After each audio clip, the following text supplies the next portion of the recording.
There's a lot of talk about getting more women into crypto, but this week's guest, she's actually doing it.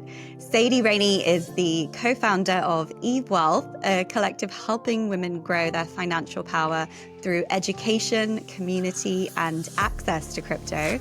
Sadie also launched and led one of the earliest crypto hedge funds in the US and built a retail investing platform that was later acquired. From raising capital to building exits, Sadie brings experience in both traditional finance and Web3, and now she's using it to help more women build wealth in crypto. Sadie, welcome to Token for Your Thoughts. Thank you, and thank you for that great intro. I'm gonna have to memorize that from now on. I'm gonna try to give that as my intro. Oh, nice. Well, I'm glad you've done some incredible things. So it was easy to write. So talking of intros, we met at the incredible first ever Eve Wealth Summit, which was just a wonderful event. Everyone I've spoken to since, we just all want to go back. And your intro was one of my favorite moments of the events that I still think about. For those who weren't there, Sadie took to the stage and started by giving us a rundown of her career, which she dubbed the LinkedIn intro.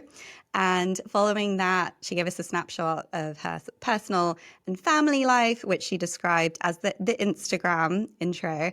And following that, you then shared some really challenging times that you had experienced alongside all of that, which was really moving. And so the whole thing was just, it felt I had a lot of admiration and respect for what you had achieved, but also felt like I really connected with you on this sort of deeply personal and human level. And it was also, I thought, very brave of you to just be so vulnerable as well, right out of the gate. So I'd love to start by just asking you how you came up with that intro and that idea, because I just thought it was brilliant. I appreciate the positive feedback. That was a very scary moment for me to be up on stage and to share all that. But part of it honestly comes from years of just connecting with people individually and realizing over time that if I was just really direct and honest and vulnerable when it made sense to be with people, they felt more comfortable talking to me and being more real with me. And that honestly like paid back to me much more than I gave, because people would share things with me that were just so powerful, and people would ask me questions about things that they didn't understand and felt comfortable asking me. And I just felt people really let down their guard. And then a few years ago, my husband was asked to do a panel at the ESA University Women in Business Conference, and it was supposed to be called Power Couples or something like that, where it was supposed to be, showcasing our two careers and how we juggled it all, and we sat down and basically came up with all these different scenarios, and then at one point we both just kind of said, man, we would do people a huge disservice if we got up on stage and acted like we do it all, and here's how we juggle it, and here's all of our magical processes that just make this all wonderful. And we just decided we wanted to be as real as we could be, and so we did a version of that where we got up on stage in front of a packed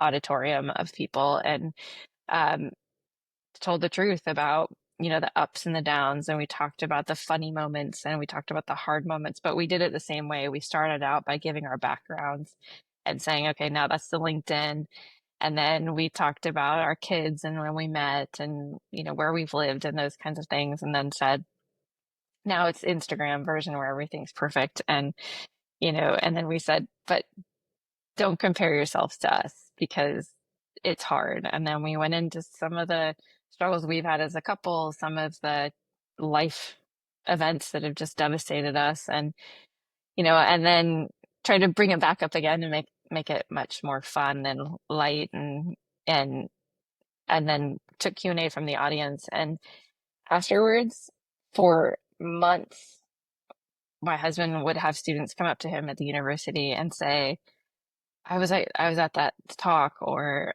my partner was at that talk, and it was so impactful, and people just kept coming up to him and me whenever I was on campus and asking like real human questions. And it was just wild to me that somebody that didn't know me before was comfortable coming up and saying, I'm a working mother who had just taken a job where she was traveling to London, and comes up to me and says, "How do I not feel like a bad mother?"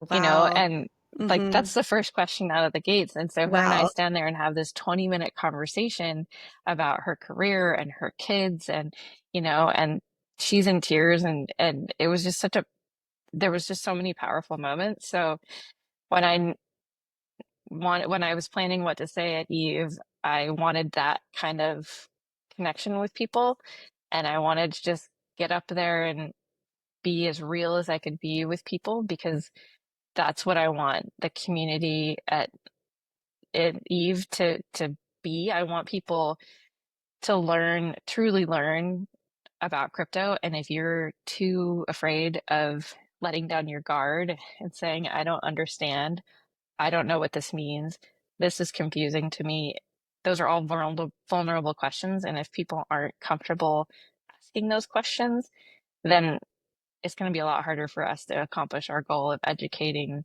people about cryptocurrency and digital asset investing, and then getting them comfortable with investing in it as well. Mhm. Yeah, absolutely. And I think it definitely had that impact and then achieved that. I don't know if it was a ripple effect, but that was something else that I really liked about the event is I felt like other panelists were like that as well. In addition to sharing such useful info about whatever the topic was on trends or whatever they were sharing, there was a lot of that sort of either vulnerability or moments where they would say, well, this is just my personal take, as opposed to like the official talking points. But it just did feel like the guards were let down, and it was just an environment where people were being just real and approachable. I just felt that in general, which is, I think, why it was such a great event. And that's see why we all go. We want to make those connections. And because of that, we're all able to connect with each other in a much deeper way than perhaps you would, where it feels a bit more official, or you feel a bit more intimidated to ask questions outside of work stuff. Yeah, I think it's really insightful and great way to just connect with people, in more of a human way, as opposed to just a highlight reel that we all see mostly, because that's what everyone shares, right? Right. That's what we're taught to share. We're all taught that, we have to project success and perfection and low stress, and we can't show the reality, which then everybody else, it just does a disservice. And I mean, we wanted people at the summit to connect, and it's been so fun to see. I just was talking to someone who went to the engagement party of another attendee who she met at the summit. And, No way. That's business deals that awesome. have happened, business partnerships that have happened. Two companies at the conference I already know have started working on a partnership together. Somebody else is interviewing for a job with somebody that they met at the conference. And, you know, it's, it was a small, intimate conference, which is what we wanted, because we wanted people to really connect. And we've already seen so many really cool connections come out of that I think comes from people willing to get up there and be real and vulnerable. And like you said, share like super interesting stuff, because they're all super accomplished, but at the same time, just be personal and and give their opinion, and not be afraid to just say what they think and say how they feel about something. Oh, wow, that's incredible and really, really not surprising, exactly given the environment. But that's really great to hear. And I think particularly if you're building something for founders in general, or leaders in the space, I think it really helps to talk about the struggles and the challenges. It's something that I found working in a space that is an incubator. And for me, that was the first time I'd really seen behind this what it takes to grow companies. as opposed to just seeing all the success stories in the news once they've launched. This was like every day I'd have a chat at the coffee machine, and people were telling me all these fires they were having to put out, and just, the messy line that it's not like from bottom to top, it's this big squiggly mess in between. And that's when I got a real insight into what a founder's journey can be like. But if you're not sort of in the trenches in a space like that, that can perhaps feel alone and a bit isolating when you're going through all these challenges and facing all these issues of what it takes. It's nice to have that community of people being real and sharing, yes, this is what it's like, this is what we're all going through.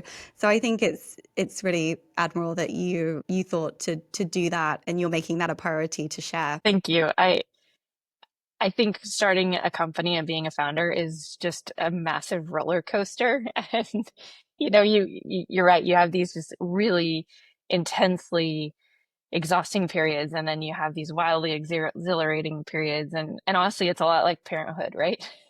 you Oh you gosh, have yeah. you have a child and you're just so exhausted, and they're up in the middle of the night, and you're just wondering, are you ever going to sleep again? And then they do something hilarious or goofy or sweet, and it's just those moments that make it all worth it. And you know we've all everyone in startup land has burned the midnight oil and sat there with spreadsheets, or you know sat there trying to debug code and trying to figure out what's broken, and for hours and hours and hours, and you're just watching. It's like you're watching this startup like kind of eat your life away, because it's just you know there's all these things you want to do and you don't have time because you're stuck dealing with these little problems. But then you launch your product, or you get an inbound customer inquiry that you didn't cold call. And these little exciting moments of realizing, oh my gosh, I'm building something that people like and that people are excited about, and it keeps you going. But it is quite punishing, and you have to be able to be on that roller coaster, following that squiggly line all over the place, and knowing that you don't really know what's going to happen tomorrow. Exactly. I love that analogy with parenthood. That is such a perfect analogy, because parenthood is a roller coaster every day, every hour for sure. Okay, so looking back a little bit, you've worked in finance, risk management, obviously crypto. What did the start of your career look like? Was it aligned to those things, or was it looking like something totally different? So my early career was in mostly in accounting and finance roles, and I dabbled in startups, but really more on an operational side of things. I helped my father start a couple businesses. I seemed to somehow become the friend that people would come to and say, "Hey, I heard you know how to start a business. What do I need to do?" And it was really more, nuts and bolts type things of, well, you go to the Secretary of State and you register here, and you need an operating agreement, and you need a bank account, and you need a tax ID number. So I kind of had this punch list of things that I would help people, do. I had friends who were doing consulting businesses, and I had a friend who bought a brewery, and I was trying to help people just kind of with the basics, and I loved that part of it. But I never really thought of myself as being a founder, or just I've helped people start businesses, and that was just my mentality. And then I went and got my master's in business, and really just fell in love with entrepreneurship, and um and still was of the mindset that I was going to go back into finance and accounting. And so after my MBA, got a job as a financial controller at a startup, uh, and really got the true startup experience at that point in time. I think I was like the 42nd employee, and they had just closed a round, and so things were growing. And then I don't know, 15 months later, that startup got acquired by IBM, Wow. and I went from I think we had grown to about 65 people at that point in time, something around that. And I went from a 65 person company to a 350,000 person company at IBM. Yeah. And Wow. it was shocking. It really cemented for me that I had fallen in love with the startup life and the startup culture. Hmm. I started my career right after college at Deloitte. So I started in, a very big multinational firm. Hmm. And and then, to wind up back at another one and suddenly go looking at it with totally different eyes and going, wow, this is not what I want. Yeah. Like trying to filling out, filling out a requisition form for everything you needed, and everything's slow and you don't know who you're sending stuff to, and Hmm. there's so many departments that are confusing and redundant, and you move so slow. Yes. So when the founder of that company that had been acquired was reached out to me, we'd stayed good friends. His name's Jesse, and we'd stayed good friends, and he reached out to me. He was peppering me with questions actually about spreadsheets, and hey, I'm trying to figure out this command to do this thing, and I'm going, "Oh, are you trying to concatenate something?" It was kind of like this nerd conversation. And then he's like, "Hey, I want to tell you about this business idea I have." And we met, and he told me about the first idea, or the first company we started together, which was the hedge fund. And I loved it, and I signed on, and we started, that was the end of 2017.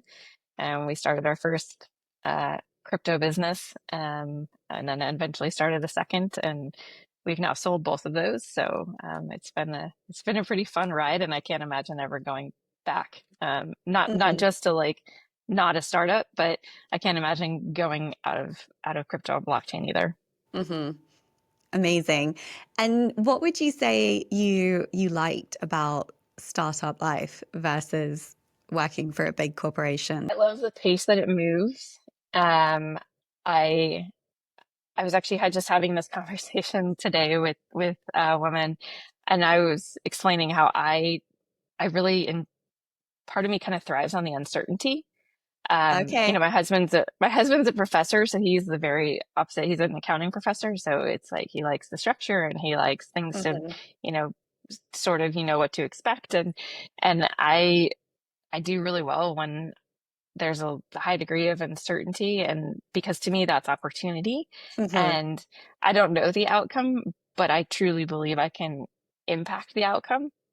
Whereas if I was in a job where I kind of knew what my path was for the next 20 years, and I knew what I'd be working on more or less and where that was going, I think I would go stir crazy. But Right. I just enjoy the unknown, and Hmm. being able to test things out, and launch things quickly. And I a good example of this would be when IBM acquired the company that I was at. I remember we were trying to close a deal with a pretty large multinational company, and we had everything agreed to, and then we tried to print the contracts, um, you know, print them. We were trying to PDF the contracts so we could send them in DocuSign to have them sign the contracts, and we couldn't Yeah. get them to print. And so we're Of contacting course. the department, and they said, "Well, you don't have the right release codes for the product." And we're like, "Well, how do we get the release codes?" And they're like, "Well, you fill out this form." And okay, so we fill out the form. Well, who do we send it to? Well, you send it to this department, and then we send it to that department. And we're waiting, waiting in front of our laptops, and then we call the person, and they say, "Well, it takes about 2 weeks to process." And we're going, "No, just to print a PDF, just." No. What? So, and No it went way. on from there. And it was weeks of going back and forth because we had to go through this other process. And in the meantime, the customer walks away. And, My gosh. and Whoa. people that had worked there for a long time sort of shrugged, like, "Yeah, well, sometimes that happens, but you need to go through the process." And we're going, "Well, nobody told us the process. We just got acquired by you guys, and we didn't know that there was now this new weird code process." And then in startup land, you know, you you don't have to worry about codes and PDFing to PDF a form. I mean, the trade-off is, you can really step in it sometimes. So you have to make sure that you're not being reckless, but um, at the same time, you can move really quickly, and you can try things out. And um, there's test environments that you can build and play with and create. And you're not. And the other thing too is you're not fighting all the time for budget and funding. That was. Right. Yes. I, I know that's growing pains, and when you get large enough, that you have that process, it means your company's, up and running and growing. But at the same time, when you're spending your time pitching internally to get budget in order to keep doing what you're supposed to be doing, that process is also pretty difficult for somebody that likes to be moving and going. That gets a little tedious for me. Mhm. I think that's a nice way of looking at uncertainty is that you have the opportunity to shape what's going to happen and who knows what it might be. And it's sort of this exciting adventure you're going on that you're shaping. So yeah, and that's an extraordinary story about printing. Wow. I've never heard anything It like that. blew my mind. Seriously, wow. Okay, so your friend comes to you, proposes this idea about the crypto hedge fund. So what was your first impression of crypto, and what was the journey like for you diving into it for the first time? So my very first real true interaction with crypto was before Jesse and I started the hedge Okay, fund. It was when I was working for Jesse's previous company, Blue Box, which is a private cloud company, and it's 2014 or thereabouts, and we were going to this conference. It was OpenStack Technology, so we were going to an OpenStack conference, and the marketing team wanted to do something fun and different. So they said, "Hey, we want to give away a Bitcoin each day of the conference to people that gosh, come by our booth and talk to us." And so I said, okay, so I need to buy 2 Bitcoin. All right. And I'd heard a little bit about it at this point in time, but not a whole lot. And, we were running a startup. It was crazy. And so my days and I had 2 small kids. So I was like, the time I have to research crypto is pretty minimal, gosh, yeah. but, figured out pretty quickly how to buy it, created a Coinbase account, bought 2 Bitcoin. I want to say, I think they were between 2 and 250 each, Oh my gosh, oh $250. my gosh, And take us back. yeah, right, right. If I could go back at that point in Yeah, time, like sell my car and put it all in Bitcoin. oh my gosh. Um, but don't ever do that, by the way. I should say that's not financial Yeah, advice. Never sell your car to buy Bitcoin. yeah, That's a bad disclaimer. idea. That was just that was just me making a joke. Bad joke. Sorry to the legal team who's probably gonna melt when they hear that one. But um, so we buy these 2 Bitcoin. We go to this conference. People put their name or their business card into the bowl. Like that was back in the day when they still had business cards. And Hmm. and we draw 2 people out, and I email them the following week. Hey, you've won a Bitcoin. Congratulations. Contact me. You know, Oh wow. which my God, if anyone got that message nowadays, they'd be like, delete, report junk, right? It's like, hey, you won Yes. a Bitcoin. But this is, Yeah, I think, seriously. pre like true everyday Bitcoin scams. So, Hmm. um, they never responded to me. Months. Like No. we every couple weeks we would message, or I think I even called a couple times because I was trying to give them the Bitcoin that they won. No response from either winner. And so Wow. then I'm going, okay, well, we have 2 Bitcoin, and 6 months down the road, I'm going, okay, now they're worth 350 each. What am I gonna, and we found little ways to spend them, but at that point in time, there was really very little you could spend it Hmm. on. There was like alpaca wool products you could get from South America. I can't even remember now what they were, socks or something. And Oh, there was a few like random things you could buy online. Occasionally there would be conferences that you could pay in crypto, but we'd spend little bits of it, but it kept increasing in value. And then IBM acquisition happened, and you know, we have $500 worth of crypto on the balance sheet, and there was a full-scale meltdown inside IBM just really?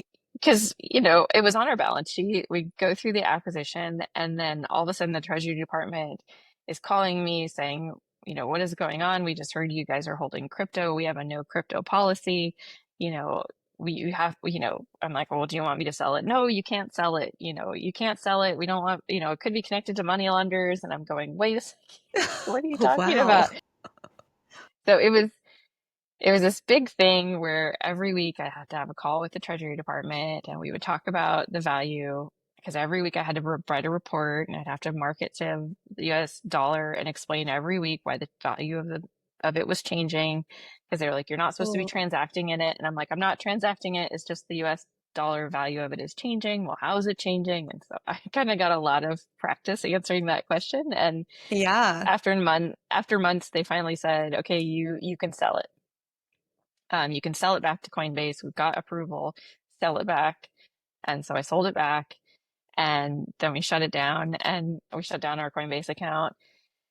And you know, a year or so goes by, and then Jesse and I decide we're gonna do this new company together. And I still remember him at one point just out of the blue calling me at 9 o'clock at night saying, whatever happened to the 2 Bitcoin that we couldn't get rid of Yeah. it at Blue Box? And I was like, we had to sell it. And he's like, oh man, Oh, okay. Oh, and at the yeah. time, I think the day he called me with that question, it was at 21,000 or 25,000 or something like that. Oh And my we're gosh. both going, oh my gosh, that would have been so nice to still have that. Yes, that Um, would. but Oh, then, so when Jesse asked me if I was interested in coming on this as co-founder for Strix Leviathan, which was our first company, you know, I already knew a little bit about crypto, but really not a lot. So I did a pretty big deep dive into it, and, just trying to read as much as I could. I found a couple really interesting books that were really helpful in explaining kind of the overall technology. And then once it started to click, then it was just, then I never looked back. Okay, let's talk about Eve. What was the spark for starting it? So with Eve, the spark was really the original founder, Alana Podrex. So Jesse and I started a second company. So out of the hedge fund, we spun out the robo-advisor, which you mentioned earlier as well. We were the first SEC registered robo-advisor for crypto to launch successfully. We had two other co-founders with that as well, Nico and Matt. And we had just an absolutely amazing experience. We were, I'm still sometimes pinching myself. We formed the company in January of 2021. We launched late spring, early summer, customers on platform by June of that year. And in November, we received an offer from Betterment to acquire us. Oh my So gosh, wow. our heads were spinning. That does Whoa. not happen. We were actually negotiating our Series A term sheets, and which was a grueling process. And we had two leads, and we were in the final stretch. And then Betterment came in and said, "Hey, before you sign that, we want to make you guys an offer." We closed Wow. it. Yeah, it was so amazing. We closed the deal in early March of the following year. Still can't even believe it. And right around that time, a good friend of mine introduced me to Alana Podrix, who was building Eve. And uh, they were building a robo-advisor platform as well, focused on women only. And so I met her immediately, just adored her, and completely clicked with what she was trying to do. And so I came on board to help her with the robo advisory piece of what she was trying to build. And then later that year was when the FTX collapse happened. Uh, And so I was originally working with her to help find uh, an acquirer for the assets that she had, or somebody to inject some capital. And, I'm passionately telling people about Eve and what it's trying to mhm. do. And one day my husband overhears me talking to somebody on the phone, and afterwards he says, I think you should just buy it. I've never heard you so passionate about anything that you've been working on, and I think you really truly believe in this.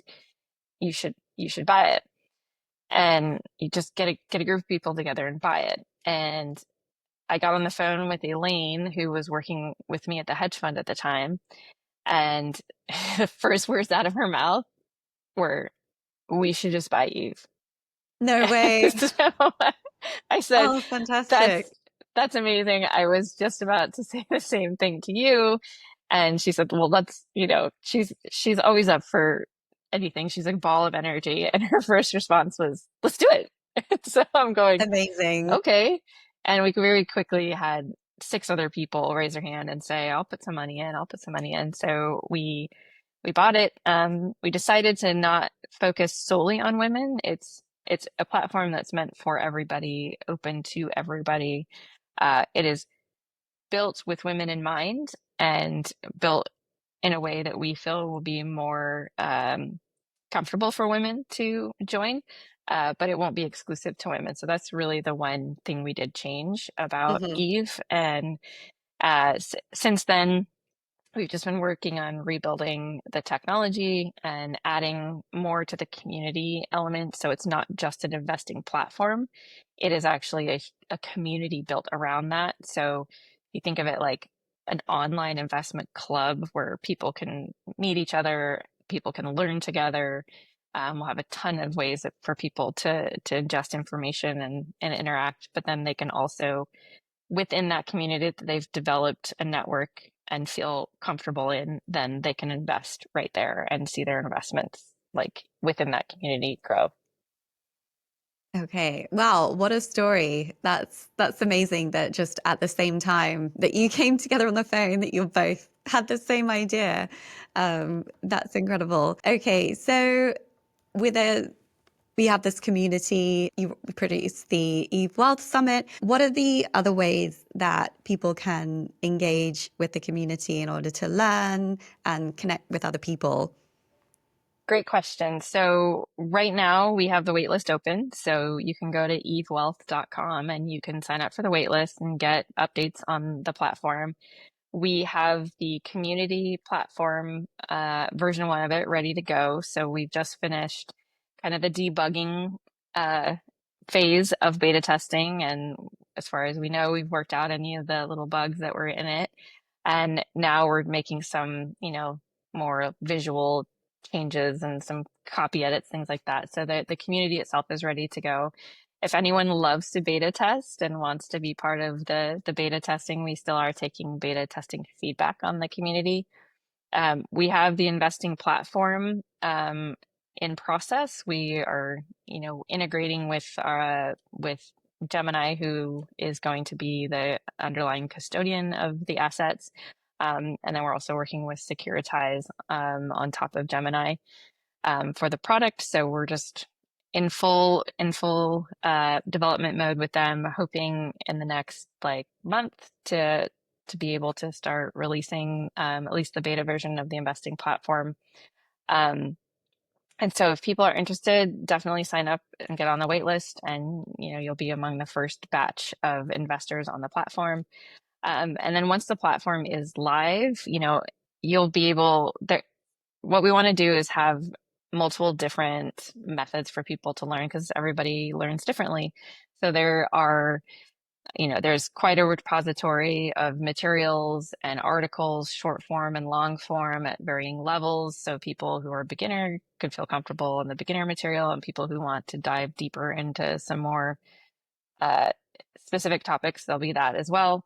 We'll have discussion forums so that people can go in there and ask questions, and other members of the community can answer, or we can link them to materials. Or if it's a question that we haven't provided materials on, then we know, okay, somebody is curious about this. Let's find that information and provide it to people.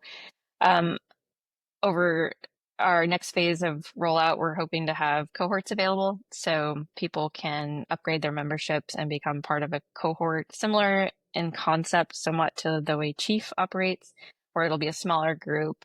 And then those smaller groups will honestly be able to dictate a little bit like what they want. Do they want a session with an expert in a certain Hmm. area? Do they want more in-depth webinars? Do they want like online panels? Do they want more written material, which unlikely because I think we all get inundated with enough written material these Yeah. days. But Hmm. those cohorts will kind of dictate how they want to interact and how they want to meet and who they want to meet. And we are lucky that we have just an absolutely incredible community, which you got to see firsthand at the summit.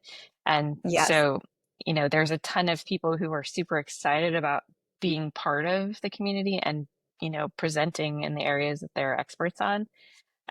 So I think there will be multiple different ways that people can engage and learn and network. And, of course, we'll have annual summit. We've already started in the planning process for that. So we're probably going to start announcing details of that and doing a pre-sale for the next summit. So yeah, and all that Exciting. will come through the wait list. Okay, amazing. That's super exciting. So, who are you targeting with this? We've mentioned women, of course, but who would you describe would be the ideal Eve Wealth community member, and what problems are you solving for them? The ideal investor and community member at Eve would be somebody who has uh, has the wealth to invest. Crypto is a very risky asset. So this is something, somebody who's very young or does not have, is just paying their bills should not be putting a bunch of money in crypto. So like not to say I don't want those people to invest, but at the same time, like I want people to be able to afford to invest. And when they're ready and they have a little bit of excess income to invest, then we would love to have them come to the platform.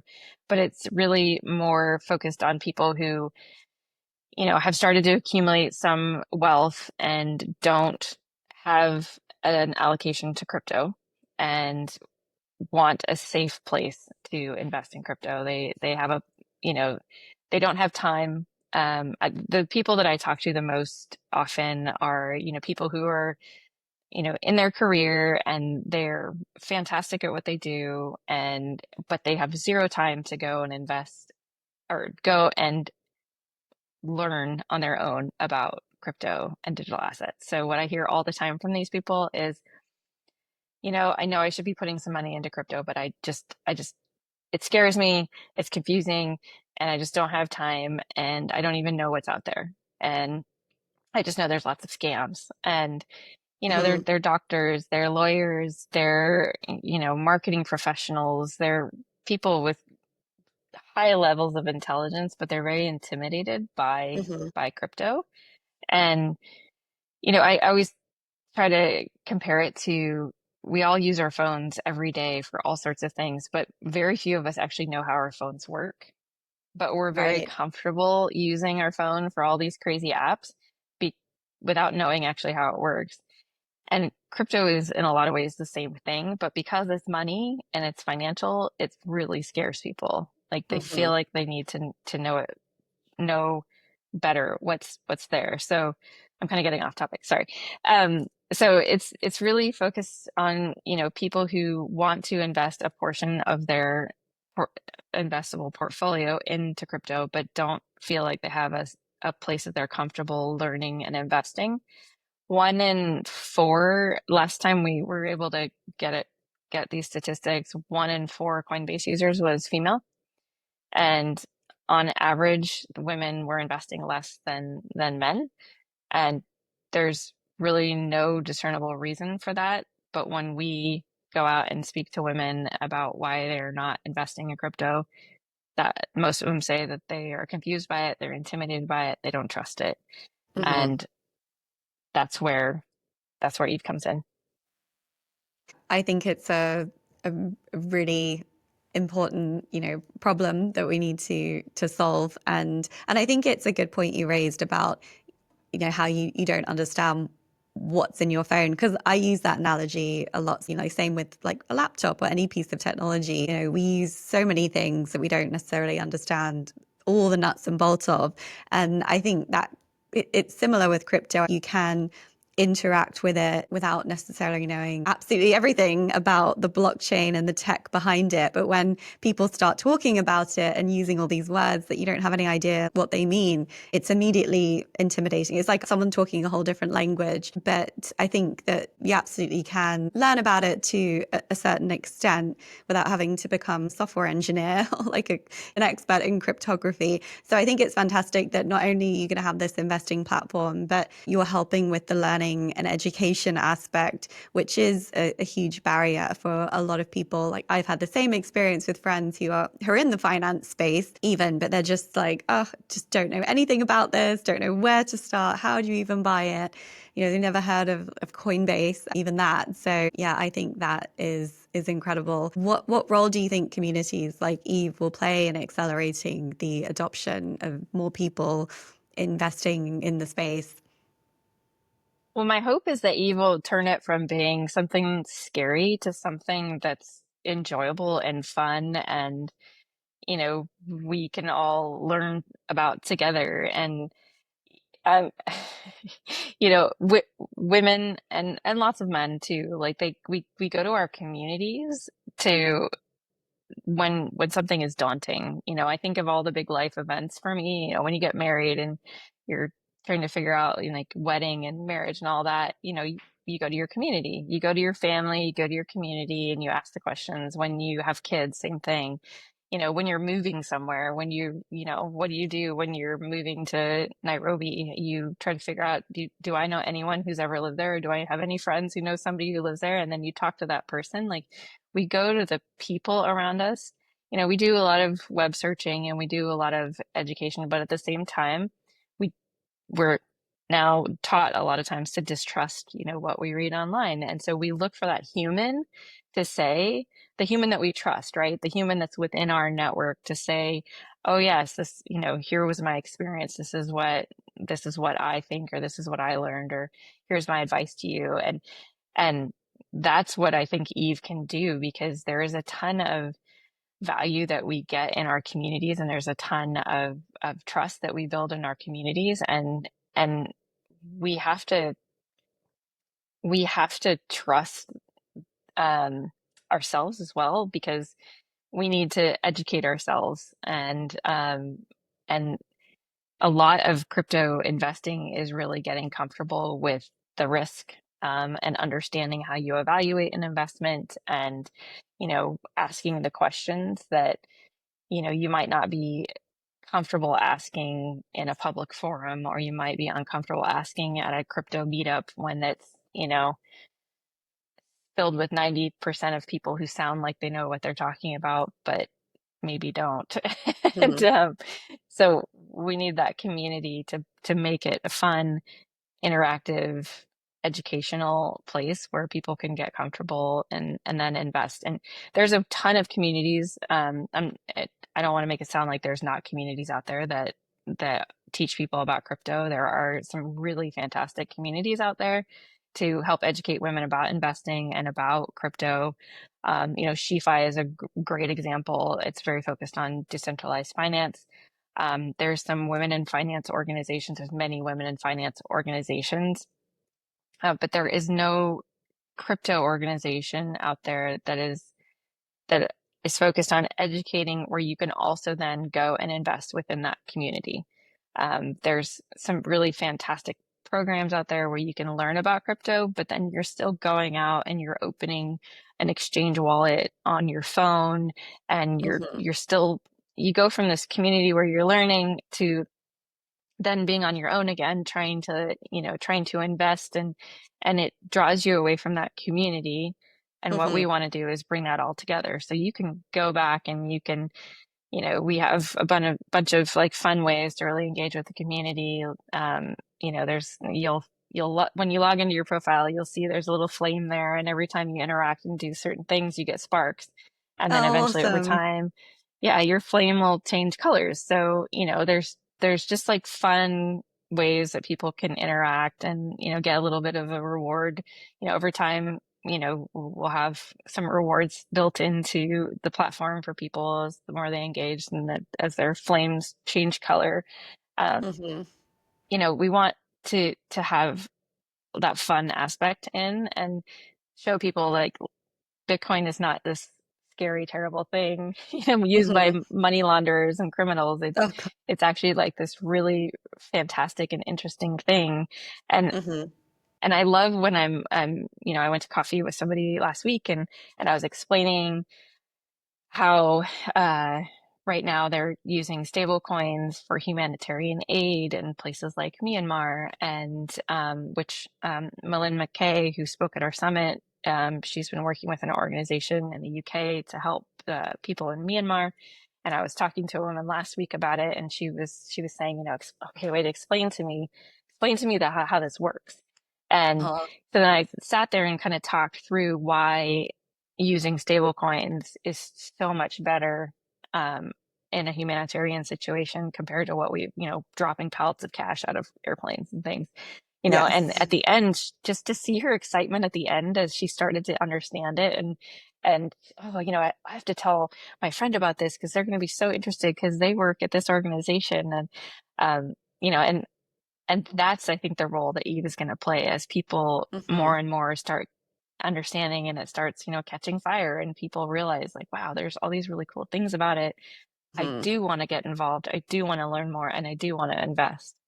I think that's fantastic that you have that bridge between the educational aspect, but then also the actual taking action part, because I think that can be quite daunting as well, right? Especially in the crypto space where there are so many different options, and the self-custodial ones can be a bit daunting as well. Like if I mess this up, it's all on me. So I think that's fantastic that you provide the full journey of from learning to actually taking the step to invest as well. And then I also love the analogy of how we use community for so many other aspects of our lives that you wouldn't think twice about, like for things that you are doing that are new. So I love that analogy as well, because I think for some reason there are certain topics, finance being one of them, that aren't spoken about as much in terms of like pay and what you're investing and how you're investing. I think that we need to normalize that more. And then with crypto, where it is just very confusing and it can be hard sometimes to say, I don't know what any of this is. So I like that analogy as well. Is there anything else that you would like to cover before we wrap up? So I'd leave this to last, but that's because it's like a topic that I always want to keep from Hmm. scaring people about. I think the only thing I didn't talk about, which I want to do more talking about, is just the security aspect Hmm. of crypto and just investing in general. And I mean, that's another area where we want to help people. There are so many scams out there, and they're not just Hmm. crypto scams. There's just so many scams. I mean, 25 years ago, I remember my mom getting a call from my grandmother, panicked because somebody pretending to be from the IRS had called her and tricked her into giving them all of her information. And, she realized it just a like couple minutes too late, Gosh. and Oh that no. was pre-crypto, and those scams are everywhere. And they're, Hmm. now they're doing it in crypto because it's easier to do it from a foreign location because, you're not restricted by the US banking system to get money out. So, but it's not a crypto phenomenon. It's just a financial phenomenon. But with crypto, it's already so confusing for so many people that it seems like it's easier right now for Hmm. people to perpetuate crypto scams. And so we really have a focus on trying to help with reducing those scams and bringing awareness to people of, how do you spot those kinds of scams? Kind of rule of thumb, if you get a text from somebody that you don't know pretending to know you, it's a scam. If you Hmm. get a toll bill, if you get a text on a toll bill, it's a scam. There's just these like very clear patterns to the scams, but they're getting smarter and smarter and smarter Hmm. all the time. And, we're going to have a whole section in the platform. So, if you think you've been scammed, if you think you did something wrong or you fell for something, what are the steps that you can take?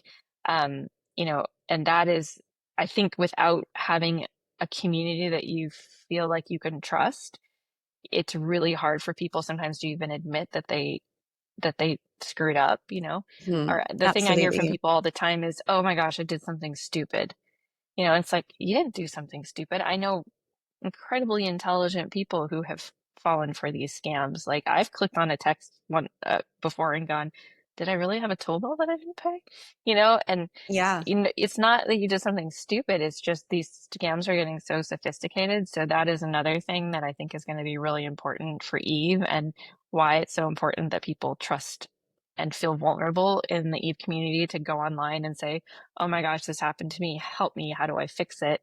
And help give them the resources and the community out there to say, here's what happened. Here's what you should do, or here's who you can try to call, or this is what I did when this happened to me. And I think people don't talk about security enough because people don't want to admit when they've been scammed because it's embarrassing. And um, creating that in trust within our community is a huge piece. And I need to talk about that more. I love that you're spotlighting that because you're right. The scams have gotten so sophisticated. I read an article about a scam prevention. That was his job, and he nearly got scammed, or it basically happened, and he was like just able to prevent it, but he went very far and down the road, and then he was like, "Oh no, this is a scam." And I'm like, kudos to him for doing an article about it, because I mean, I bet that was not an easy thing to admit if that's literally your profession, but it was amazing just to show you, wow, someone does this for a living, and he was nearly had. So I totally agree with you, and I love that you're spotlighting that. So what's the best place that we can go to get on the wait list and find out more about Eve Wealth and the launch? So evewealth.com is the best place. So EVEWEALTH, Eve Wealth, just like it sounds. And get on the wait list, and then you'll start getting updates. Obviously, you can find me on LinkedIn. Eve is also on Twitter. I'm not on Twitter, but the company is, and most of the people there are on Twitter. I just needed a little Twitter hiatus. But you can always find me on LinkedIn, and then just follow us on any socials out there. Okay, wonderful. We'll also drop all those links into the show notes for people to find.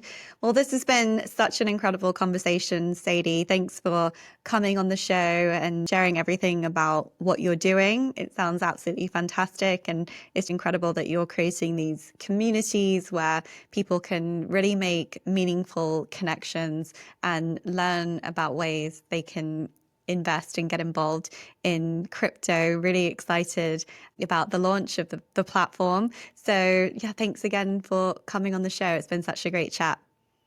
Yeah, thanks for having me. I've enjoyed it as well. It was fun. Wonderful.